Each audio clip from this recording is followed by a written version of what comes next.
We all have these reservoirs within us. And when we're more full, we can start to relax. We can regulate our nervous system. We can feel more relaxed, more ready. But when that reservoir is low, when our tanks are low, everything feels, like you said, like an emergency. When you start building your resilience reservoir by putting yourself first, you show up a different partner, parent, colleague. You're telling yourself unconsciously, I matter. My practices matter. I am a sacred being in this world and I deserve this. Meet Prita. The knife slips as she's cutting vegetables. She cuts her finger. It's small, but it's enough to make her drop everything. She reaches for the towel to put pressure on the cut, and she starts crying. Before the kids can see, she rushes to the bathroom, locks the door, and tries to breathe quietly.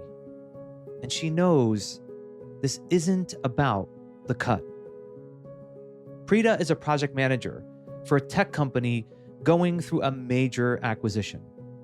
Every week, there's news, a new org chart, jobs that are at risk, and her manager is impossible to read. One day, her manager is warm and playful.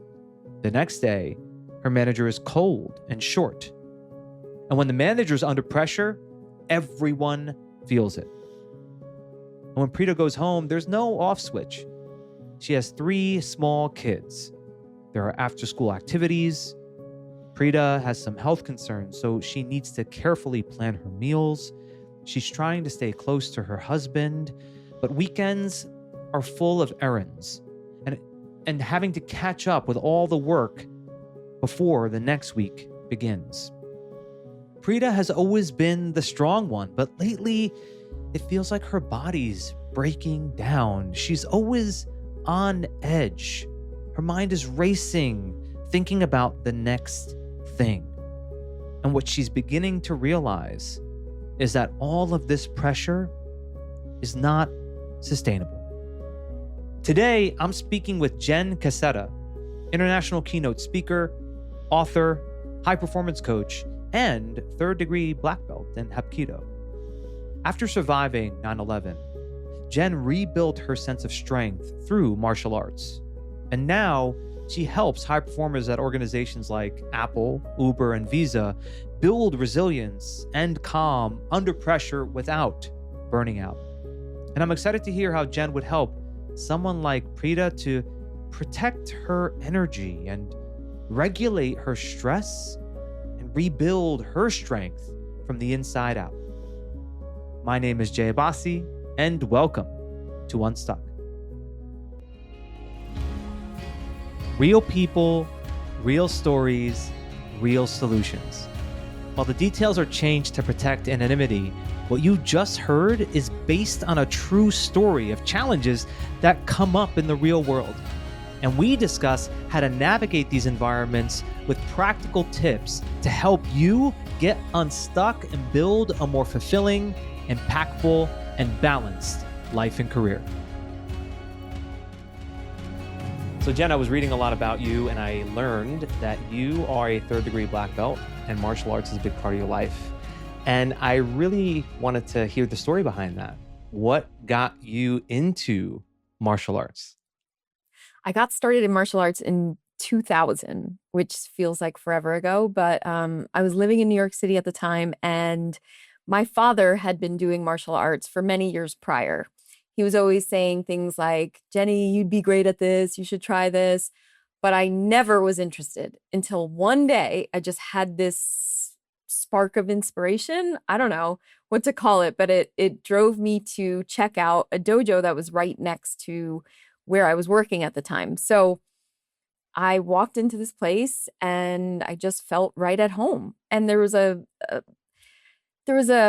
bunch of coincidences that led me to sign up right away at this particular dojo. And it's a long story, but essentially my dad's grandmaster, who was living in White Plains at the time, didn't know where I lived, where I worked, anything in the city. And when I asked him for a recommendation, he said, you go to this school and see this teacher. I didn't know that when I walked into this random dojo and, and kind of was just like, oh, okay, this feels good.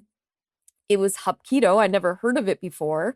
And then afterwards got this recommendation that it was the same dojo that I happened to walk into. So that's a huge coincidence when you consider how big Manhattan is and how many schools there were to like just happen to walk into. So I always feel like Hapkido found me. It wasn't that I chose this particular martial art. And then, I signed up right away and I just fell in love with the way my body started to feel. I started to feel, strong in my body for the first time. And over time, again, confidence and all of that started to build as I'm learning this really interesting skill on how to basically protect myself against harm. And then there's just so much more. The mind-body connection. We were doing more than just learning how to fight. We were learning, meditation, how to regulate our nervous systems, all of these things that I can look back now and say, whoa, I was learning leadership skills. I was learning all these things that I didn't even realize at the time. Yeah. Well, fascinating that it just found you and that the universe kind of pointed this out and said, this is what's for you, Jen. It's amazing how often I hear these stories and they're so Yep. inspiring. And I'm curious as to what was something, maybe there's a story or an example of something that you learned through martial arts that surprised you. Like it's not something you did not expect. Like, of course, protect yourself, get stronger. I'm with you. I think that that's what people will expect from the experience. What's something that you didn't expect? What's something Hmm. that surprised you? Yeah. I mean, a lot, but the most major thing really is that looking back, and I can tell you the story, but looking back, I know that my martial arts practice healed me from PTSD, from surviving the attack on the World Trade Center on 9/11. So I was there that morning, showing up for work. Um, you know, again, long story short, but the first tower fell and I was in this lobby of the building that I was working at. And I got thrown into this utility closet with a bunch of strangers, all looking for shelter, right? So everyone was like flying into this building. And I froze. I completely froze with fear. I was paralyzed. I couldn't move, breathe, nothing until this woman came over to me. She grabbed me by the shoulders, asked me my name, which forced me to take this big, deep breath and answer her, Jennifer. And she said, Jennifer, I'm Nancy, and the two of us were going to get out of here together. So, you know, again, long story, but we ran from building to building looking for safety until finally, hours later, I had this idea to take Nancy to the dojo because I figured someone would be there. The lights are always on, there's always people there. And it felt like this like refuge, right? Like a place where I would be safe. So sure enough, Nancy and I went there um, for safety that day. And that day became this kind of turning point in my life where from then on, I was drawn there. I felt like almost like addicted to my martial arts training. All I wanted to do was show up to that place where I was, getting really out of my head, where I was, nervous and like I said, had probably PTSD, undiagnosed at the time, but nervous, anxious, loud sounds would kind of, fluster me. But there I felt grounded and I felt on purpose and I felt purposeful. And even the stuff that I said before, like my body was getting stronger, all of these things, mind body spirit connection, it made me um really start to think what's next for my career and my life. And it was like, well, how could I make this a bigger part of my life, a bigger part of my career? And that's when I really dove into my martial arts training and said, I don't know, I could become a personal trainer through a series of, conversations I was having with people. And that's where it started. So I started with the physical part, personal Yeah. training, and then later on, health coaching and more inward, right? Then the mindset and then the spirituality and all of it to follow. Yeah, because I saw that you are a certified health coach and you studied to get a degree in clinical nutrition. So this is kind of the start of things, and it just led to more and more curiosity for you in regards to people's health. I guess in your education, beyond the dojo, and when you then started to learn more about how our bodies work and what we need to stay energized, what's something that you can remember from, let's say, your schooling that Mm. you're like, wow, that was something that really hit me when I heard it?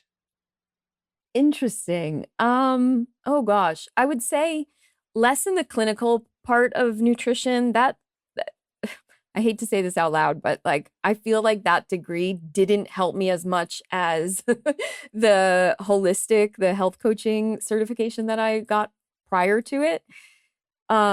Where I just learned so many different types of ways of eating, diets for lack of better word, but um because really people are so individualistic, and the way social media now and everyone's like promoting a diet or a way of being, and this is the way, and it's like no way, man. Like everyone is so individualistic, and I learned that early on in 2005. Like everyone's body's different, everyone's chemistry is different, everyone has comes to different parts of their lives where things are more important than in other parts. Like or with cultural backgrounds, people don't want to eat meat for, religious reasons or because they care about animals. Like all of that has to be thought about by the practitioner or the coach or the guide, if you will.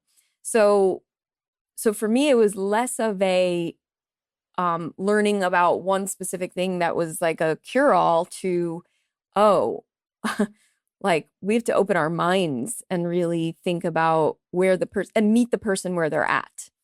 Yeah, I agree 100%. Before we started recording, I was telling you how I was feeling a little under the weather today. And the reason was last night I ate something that was highly processed. Let's just call it Yeah. that. Yeah. And I was like, "Oh, it's small. I just want a little snack." Hmm. And it's funny because my wife's grandma, who's 91, Yeah. she eats this and has no problem. She eats it and she can have 3 of them. Hmm. I eat one of them and it messed up my whole morning. My stomach's been messed up. So I agree with you, Jen. I think that, You got to and tell by us the what it way, is. it was like it was gross. It was like, on a stick, and it was deep fried like cheese with like potato. It was awful. And my wife was like, "You're gonna regret this," is what she said. And she was right. And so the thing is, though, it's not just about health too, right, Jen? Because I mean, yes, it is health, but Yeah. it's also about energy, like, and we're, you know, how we deal with our day to day. I feel like that's a perfect example of what happened to me today. Was it really messed with my ability to be productive today, and it Yeah. was a valuable lesson that I learned. Oh, yes. Energy is everything. And the more that now I'm studying, like, I don't know what you want to call it, spirituality or quantum physics or quantum science, like literally energy is everything. So when we talk about our energy or, food, one of the things that I did learn in the holistic health coaching program was, what did they call it? Primary food, which is not just the food that you eat, but like where do you get energy from? Being around other people, like we were talking off camera before, like getting in front of audiences fills you up, fills my cup so much. I love being with people.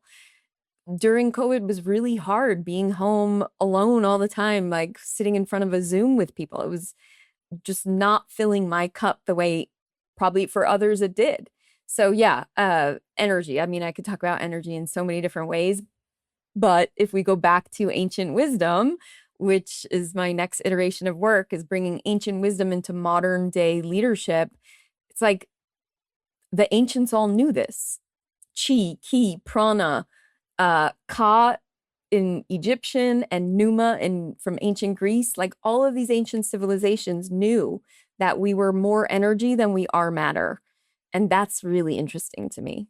That's fascinating, and I agree that you need to. Everyone listening needs to take inventory of what gives you energy. I use the term sometimes energy producing activities or EPAs. Like what activity produces Yeah. energy for you, and knowing that is so helpful. And let's keep talking about energy, because I think Hmm. that we're in a society where people feel like they're overworked, they're overwhelmed, they're under a lot of pressure.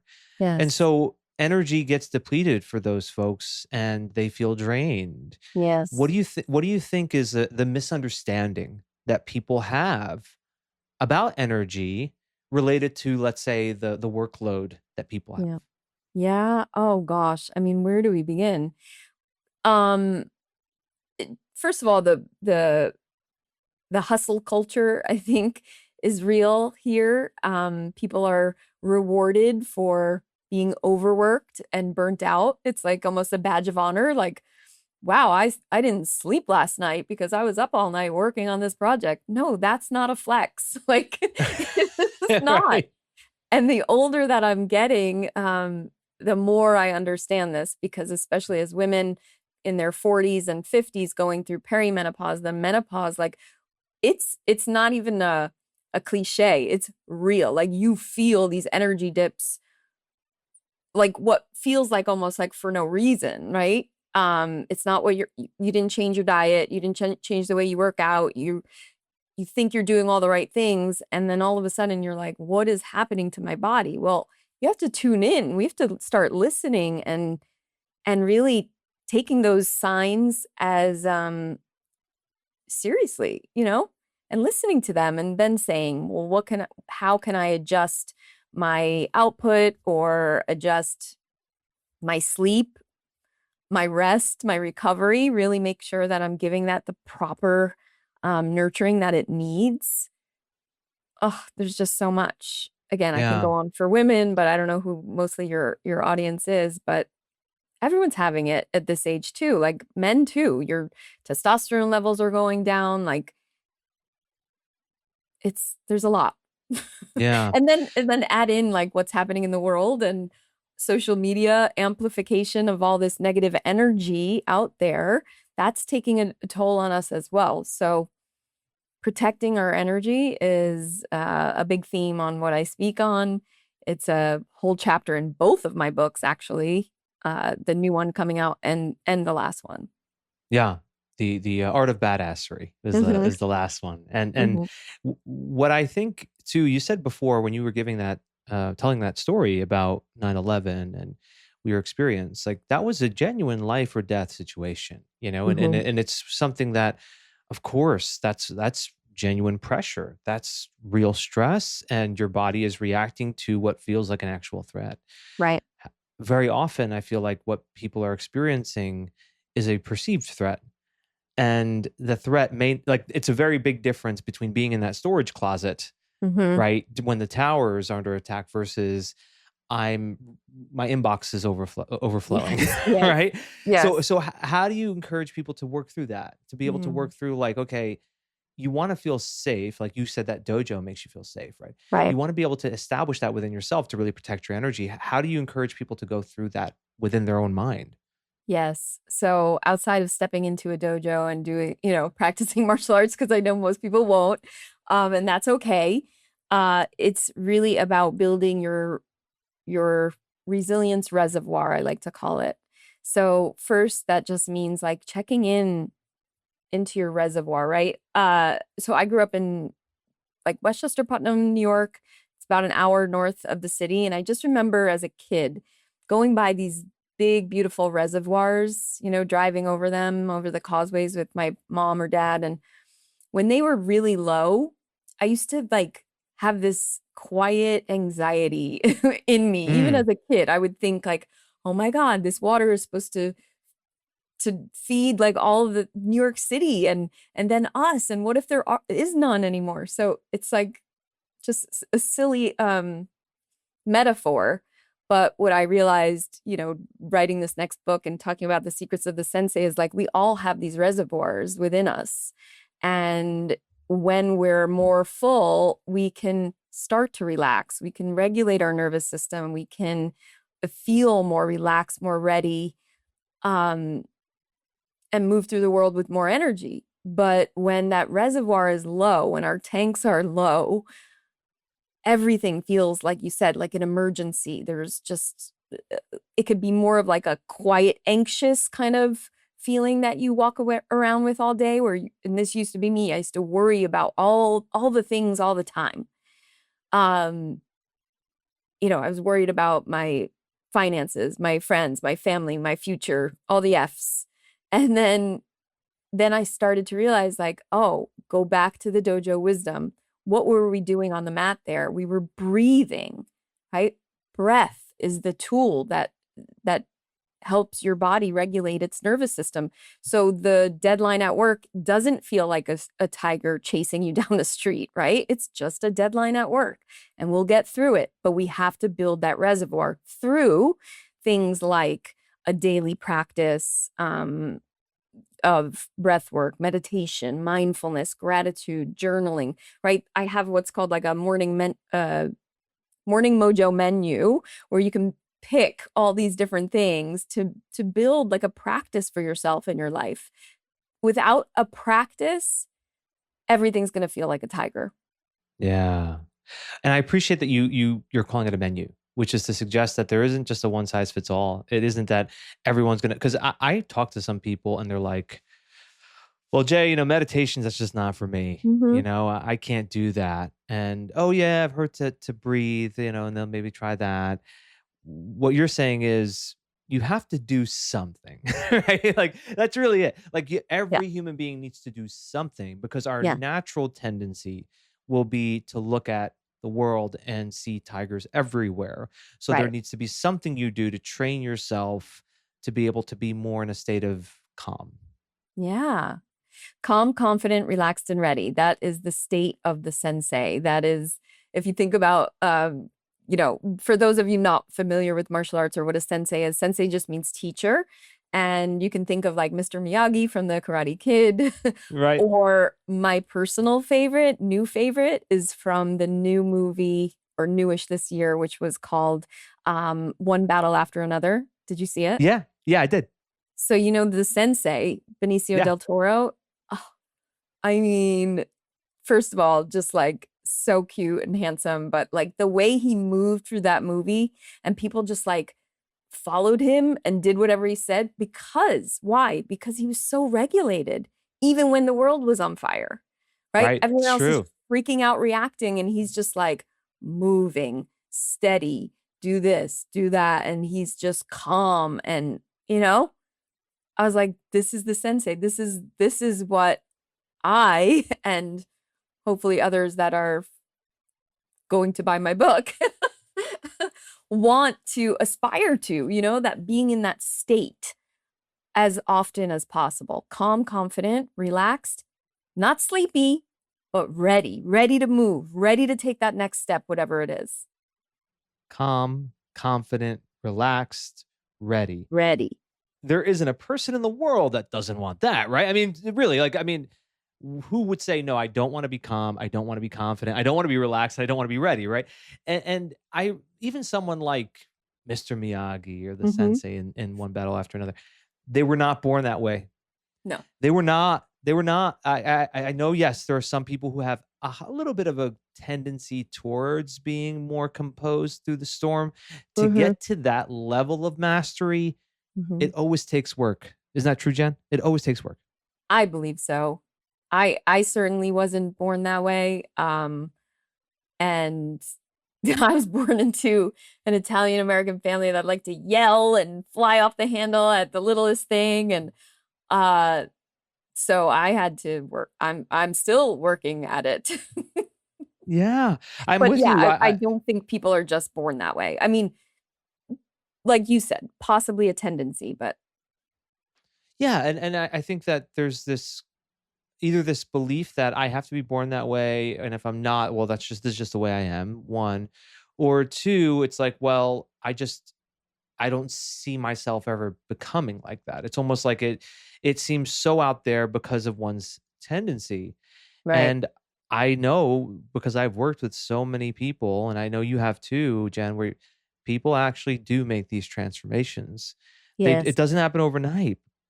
However, it does. I mean, Prita in this story, she's under so much pressure all the time. She's in this Right. state of go, go, go, which I feel like your hustle culture. So many Yeah. people are in this state right now. Yeah. And I think it starts with first the belief that you can break free from it. Mhm. What are your Oh, thoughts on yes. that? Oh, absolutely. I mean, my biggest question for Prita, should we get into that yet, or do you want Sure, go ahead. Yeah, my that's fine. biggest question for her would just be, why do you think you need to do it all? Why are you feeling like you're responsible for all of the household chores, all of the child rearing? Like, this is just a common thing.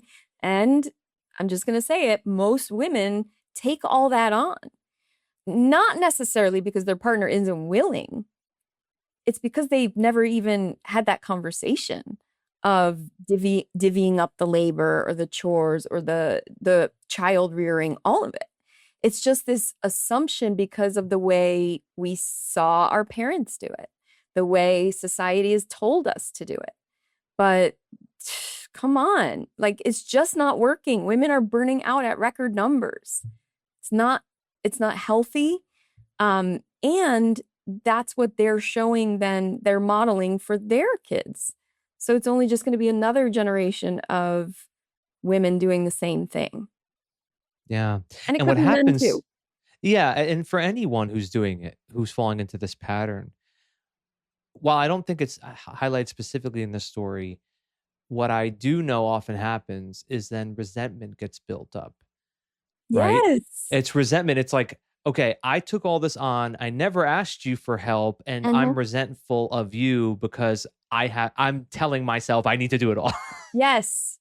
And I mean, I have a small example of that even, and it sounds so silly even speaking it, but I know that so many people can relate.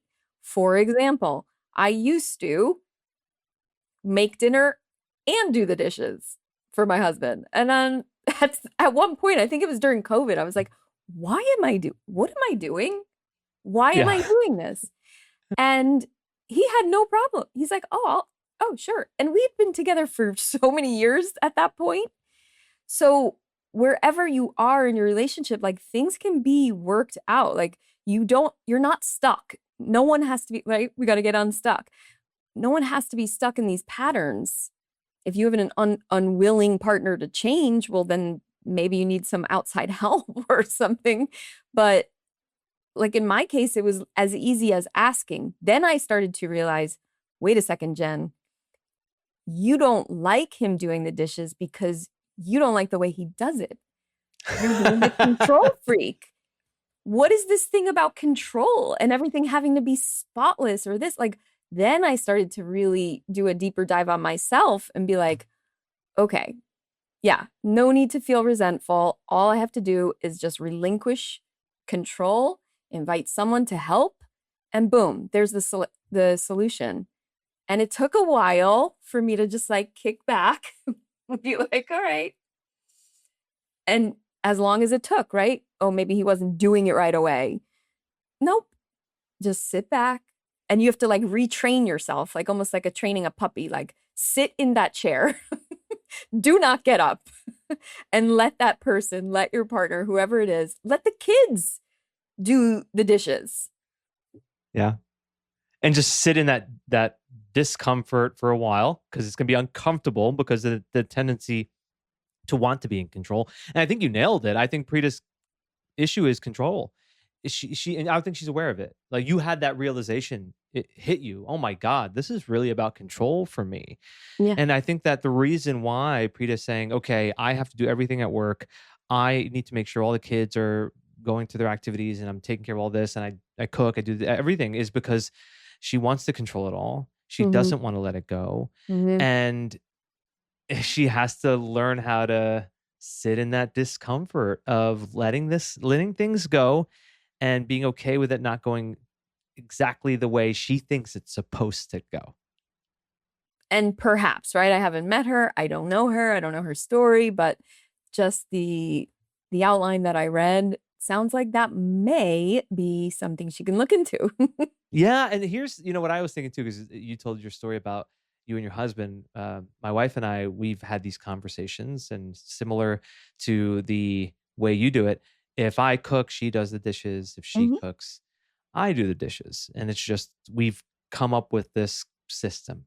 Right. Now, if something happens, whatever, she got really busy or I got really busy and there were like extra dishes in the sink and they weren't taken care of, right? Mhm. Where does Happens. the mind go? Wait, but where does the mind go? Oh my God, she was supposed to do the dishes. I have to do them. I'm getting resentful. I'm getting angry about it. And and I've told her this recently, I said, what I notice is that it's the victim in me that likes to play the role of victim. Mm.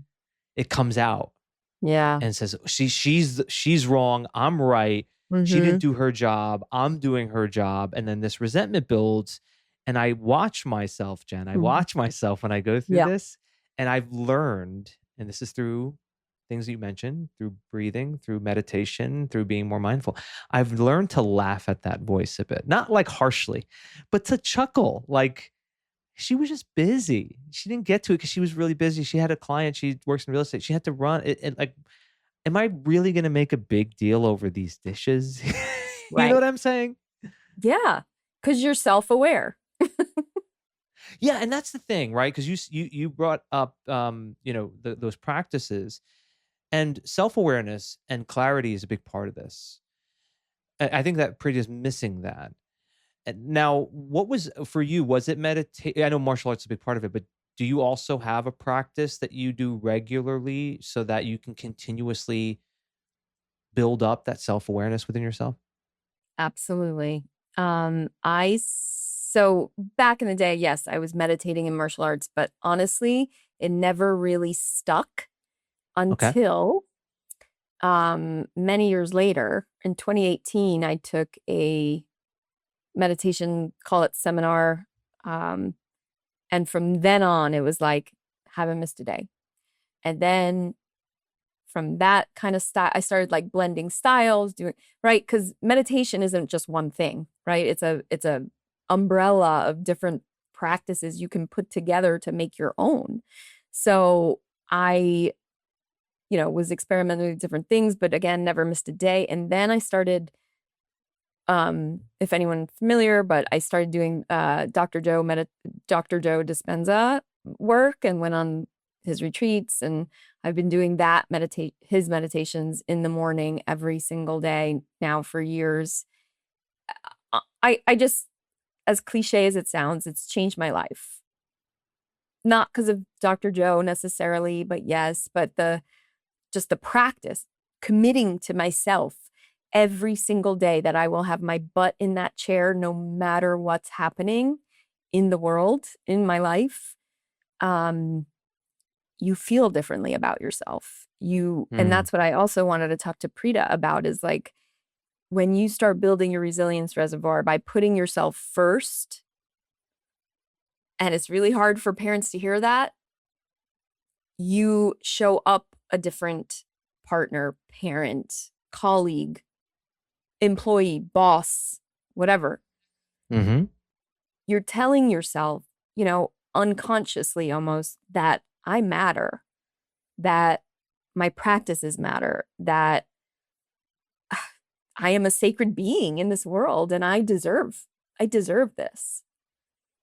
So I can't think of anything more important, to be honest. Yeah. And I think the understanding of why she does what she does, if it's really about control, let's say we get to the root of it and that's really what it is. Well, if it's really about control, then the reasons that you're not taking care of yourself are actually more for selfish reasons because you want to be in control, right? Yeah. It actually is a selfless practice to take care of yourself because then when you do that, you're actually showing up better for your kids and showing up better for your husband and showing up better for your coworkers.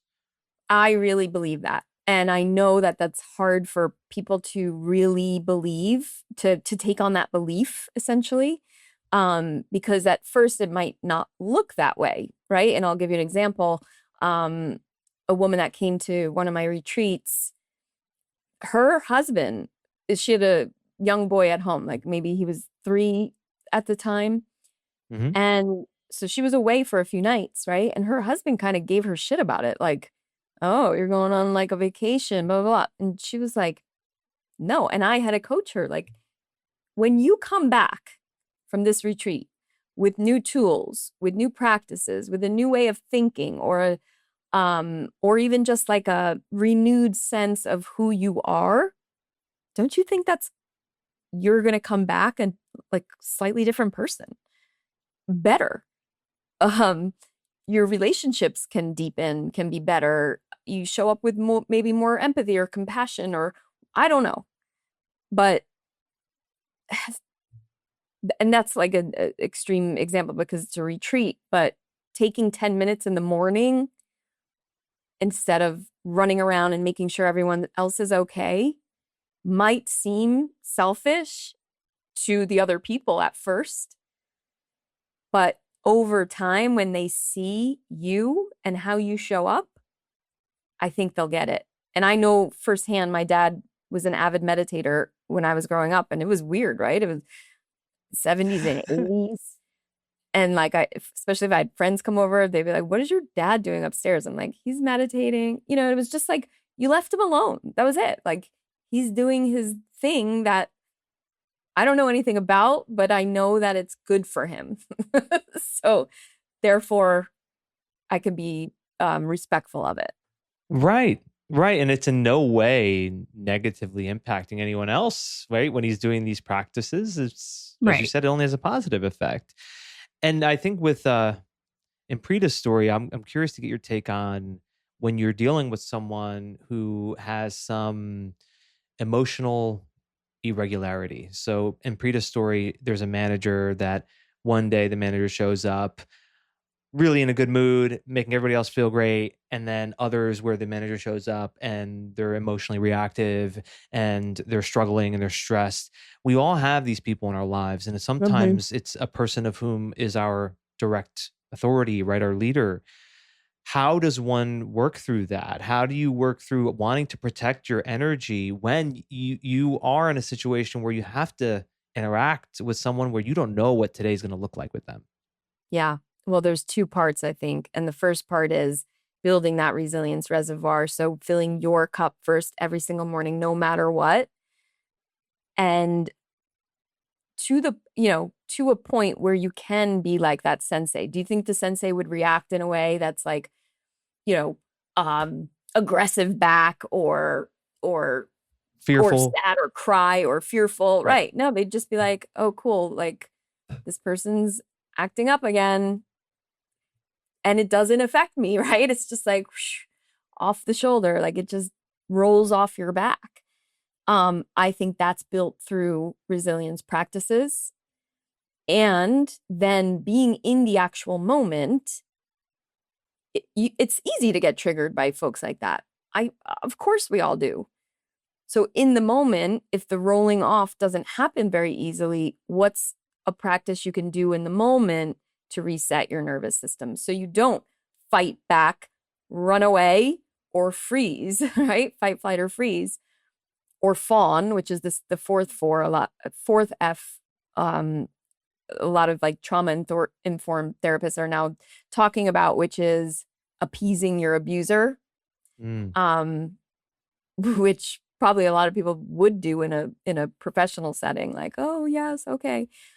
You don't have to do any of those things. You can breathe, you can take a beat, take a breath or three really deep, and you don't have to respond in the moment, hopefully. Again, I know every yeah. situation is different, so I'm just trying to put myself in a situation where, someone's kind of like flying off the handle around you. Can you just kind of like come back to it, breathe, regulate?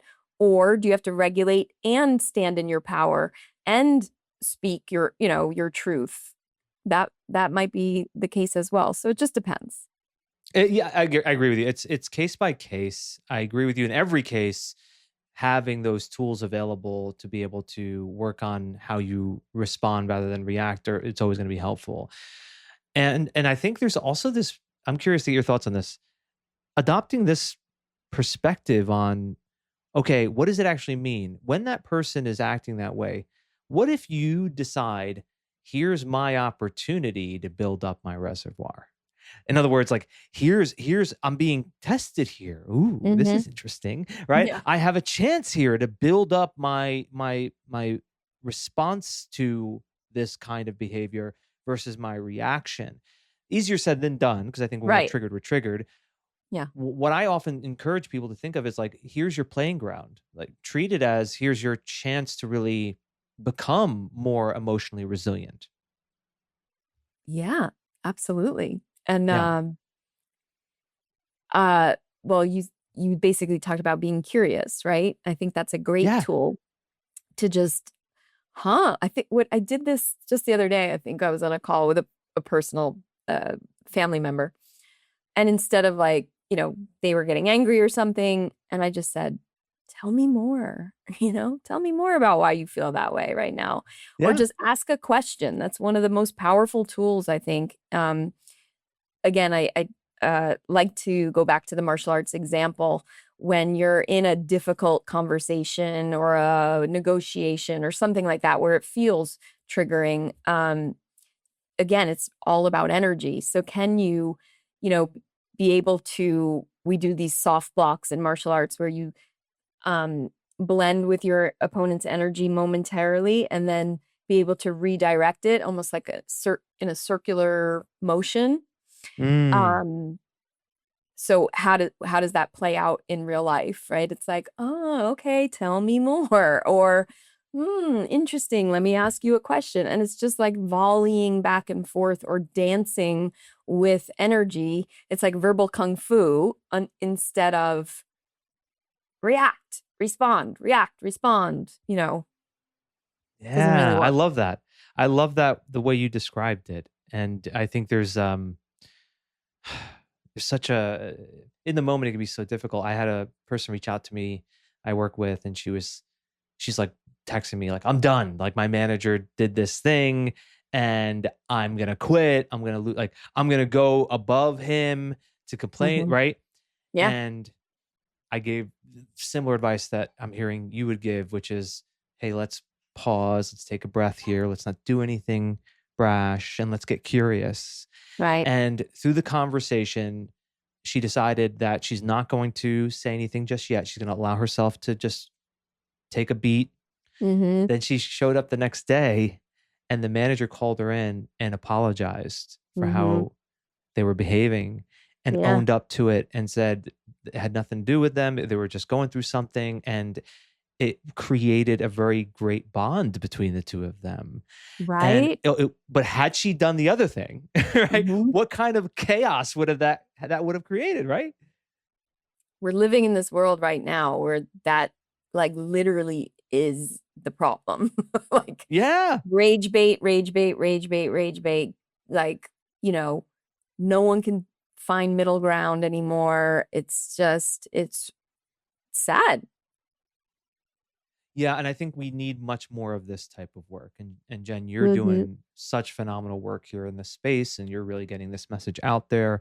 And I would encourage everyone listening to learn more about the great work that Jen is doing. It's jennifercassetta.com. That has everything from your socials to your work in what you do speaking and coaching, as well as the two books. The one that's out now, Art of Uh-huh. Badassery. Anyone can get that now. And Secrets of the Sensei. I know that's still in the works, but is there something there that you can tell me that people could look forward to in Secrets of the Sensei? Yeah. Well, it's all about developing that state that we referenced already: calm, confident, relaxed, and ready. And there are Yeah. these 9 secrets that are all pulled from ancient wisdom. The ancients all knew these secrets, right? That can now help you move forward, right? Not be frozen, not be stuck, but move forward no matter what's happening around you. So moving through chaos. Um, when the world feels like it's on fire, you're not going to be baited all the time by rage or depression or anxiety or whatever the latest news is, right? You're just going to keep moving forward, steady towards your life, your dreams, the what you are here to fulfill on this one journey that we get, right? Yeah. Love So it. yeah, that's essentially it. And one of those secrets is the resilience reservoir. So I gave you one already. All right. Well, I want to learn the other 8, and so I'm going to be checking out when it comes out. Like, let me know. I personally want to get a copy, and then of Cool. course, I'll include it in our newsletter that we send out every week, so that people are Thank aware you. that the new book is out. And Jen, this was fantastic. I'm so grateful that Thank you you. carved out time to chat with me today. I got a lot from it personally, so thank you so much. Thank you, Jay. Thank you so much for having me and everyone for listening. I really appreciate you. Jenn was speaking my language, and I'm going to dive into some takeaways. This episode, I'm going to do it a little different. Rather than giving you 3 insights and 3 actionable takeaways, which I feel like's a lot, I'm just going to give you 3. I think that'll make this a lot simpler, easier to digest. Of course, let me know any feedback you have for me. Just shoot it over to jay@jayabasi.me. I'm always open to that. I figure we'll test this out. Just 3 takeaways from that great conversation with Jenn. Here we go. First one, build your resilience reservoir. Think of your inner capacity like a water reservoir. When it's full, you're going to move through the world with more calm, more energy. And when it's empty, everything feels like it's an emergency. Fill that wet reservoir through a practice that is your practice.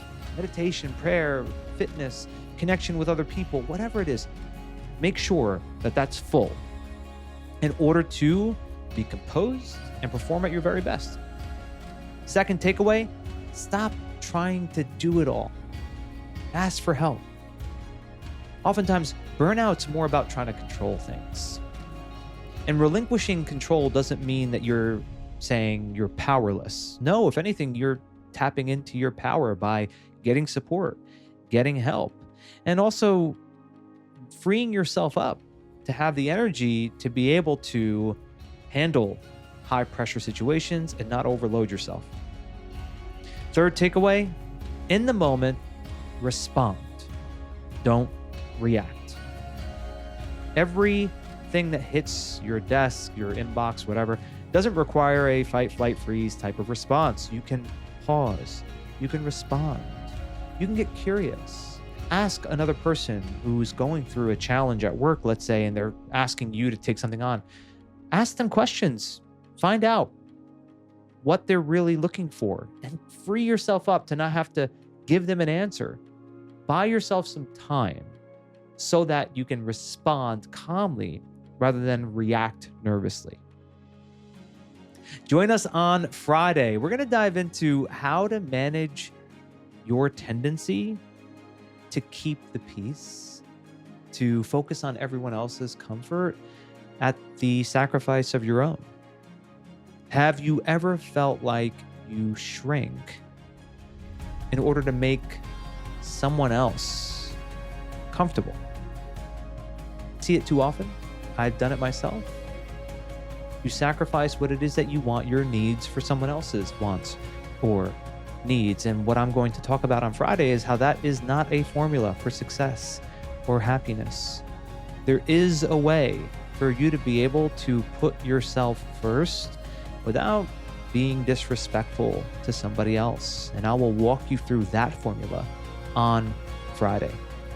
So until next time, thank you so much for listening. I am rooting for you.